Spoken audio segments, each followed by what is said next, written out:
Hey, what's going on, everybody? Welcome back to the channel. Today we've got our first update for the Galaxy Watch Ultra. We're going to go ahead and go over what's new in the update, how to install the update if you haven't done that before.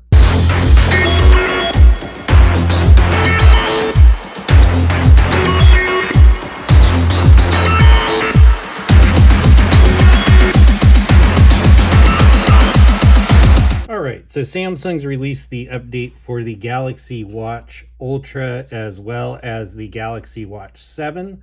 So we're going to go ahead and install this. I haven't done it yet. Just going to go ahead and go through here. So this update brings us stability and reliability. It brings us battery charging stability, which has been improved. It also brings overall device stability, which has been improved. So I'm really interested to see what happens with the battery. I'm hoping to see much better battery life, and that's always a plus on one of these smartwatches. Usually you get about 2 days right now on the Galaxy Watch Ultra, depending on your usage, and I'm hoping to see much better battery life. So this version is ending in AXG2. This does have the June security patch on it, so we're going to go ahead and install this, and once it's done, we'll be back.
Okay, so our watch has finished updating. If we go ahead and swipe down from the top, we can go ahead and go into our settings.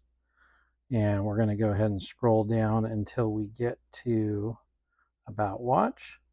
And we can go ahead and select the status here. We're going to go to Software Information. We're going to see that this is One UI version 6.0. And this does have the new software update, which ends in AXG2. This also has the Wear OS 5.0, which is what's on the new watches. And this has the June 1st, 2024 security patch. We haven't gotten the July security patch yet, so it's a bit behind. But I'm definitely interested to see what the battery life is going to be like on this. If you enjoyed the video, please make sure to give us a thumbs up. Consider subscribing to the channel, as I'll have more content on the Galaxy Watch Ultra. And as always, appreciate you watching, and we'll catch you in our next video.